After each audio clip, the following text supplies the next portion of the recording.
Hi everyone, my name is Noel Vega Jr. and this is a reflection video on the podcast, This American Life, the problem we all live with.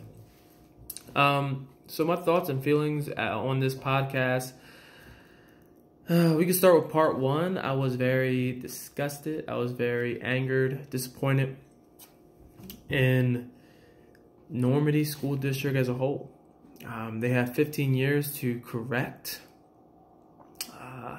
their mishaps and problems in being credited, and they did nothing about it, to the point where they are non-accredited and giving kids the opportunity to force bust all the way to Francis Howe. I think it was 30 miles.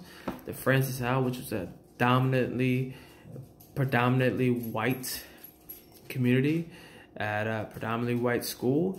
And when this integration process started, they had a town meeting, and it was just an uproar for the community, uproar for the parents, which is very disappointing. Very disappointing. As a parent, I understand their concerns, but it really was voiced as a very racial problem for the parents. But the integration process thrived for the students that got up there. And it was great until Normandy decided to go through a rush plan, and again, disappointed me in being certified as a non-accredited school and changed their name and really didn't pay for the busing for the students to Francis Howe anymore, and made those students return. It was just disgusting. I mean, because you're on the brink of bankruptcy, you now have caused an opportunity for kids to gain a better education, a better setting, and a better social setting, and they thrived in that area, to have them forced back into, an educational institution that was not great. Even with the teachers that they had, even with the curriculum they had, it just wasn't a welcoming educational environment. When it goes down to the other part two, the Hartford, Connecticut one, I was elated. I love how the student in the very beginning was interested in, I think, the white students that visited, and introduced herself and was just interested in their culture, and she took it upon herself to integrate into their culture and to learn about the white culture at an upstate college. It was very interesting. And then continue down to John Britton, that just showed how integration is successful. Integration better students. Integration has so many benefits to students of all cultures. And with that, his process of improving Hartford, Connecticut by introducing magnet schools down there, and I really thought it was a forced integration process. But when the podcast kept going, it wasn't that. It was just bringing white students into the culture of black students in the city culture that wasn't really a forced integration. It was just showing that the magnet schools introduced all these good things, provided all these good things, and they wanted suburban white kids down there.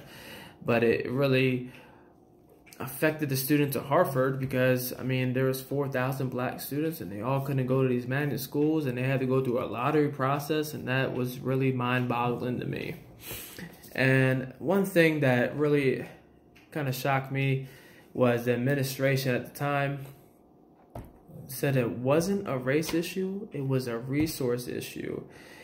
And when they had the funds, when they introduced race to the top and bringing in funds to those inferior schools to match up with the superior schools that were the suburban areas that were predominantly white, introduced a separate but equal kind of setting or feeling, and not the integration process, which was not even introduced in this plan at all, which really shocked me. So some of the questions here that you guys had for us: how does this information affect children in each circumstance in educational institution? I mean, it's just like this. I think it's very simple in failure or success. And Normandy was a failure.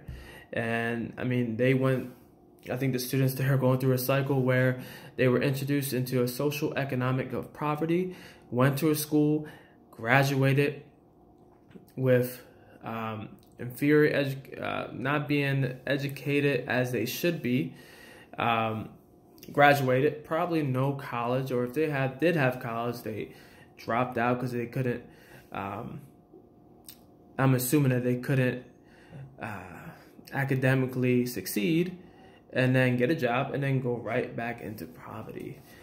And then when you look at some of the students, especially with the integration process, I mean, they had some success, and they implement it, and they force themselves to go and have that success, especially when you look at the student from the beginning of part 2, and you look at some of the Hartford students that got introduced from the suburbans to these magnet schools, and the Hartford students going to some of these magnet schools. You've seen success and how integration plays success, not only academically, but socially. Next question: in some ways you could share this learning with fellow educators when introduced to the field. Again, I could introduce some to this podcast. I could do a presentation on how integration plays a huge role in not only academic improvement, but also socialization and learning about subcultures. Because I don't think when you're in a segregated community or school district, I mean, you're really introduced to other cultures in college or in a job setting that has multiple cultures and multiple subcultures with that. And it can really I don't know the best word to say for it, but it's just mind opening for that person to realize that they were so closeted at that time, and it really goes into how influential parents are, and it's important that parents play an important role in not judging other cultures and allowing to learn about them, and allow the student or their child to make an assumption or a characteristic of that person.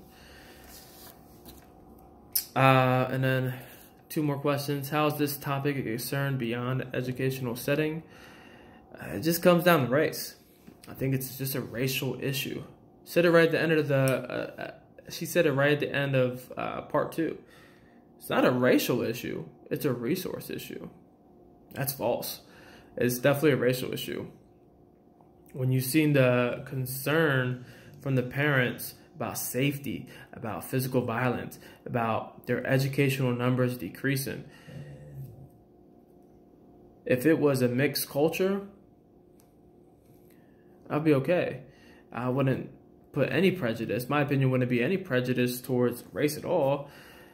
But when it comes down to a 99.9% black community or students getting bused up there to your school and have those concerns, I think that's a racial issue. And I think that just brings in a racial issue as well when you're talking about Hartford, Connecticut only prodding these white students into coming into these magnet schools just to hit a quota of 25%, and it sucks. She said it herself. She said it sucks, and it does suck. One more thing before I hit this timeline here. So diversity around my area is very minute. The high school I went to, 8% minority, Red Line High School. The York High School, which is our main city down here, 90% minorities. The school district I'm living in currently, West York, 40% and minorities, and Northeastern, which is a couple miles up, 24% minorities. Very interesting to see how diverse we are, which we're not diverse, and how integration can play a huge part, especially at the city high school. How integration can probably improve, improve and benefit students beyond academics. All right, thank you guys.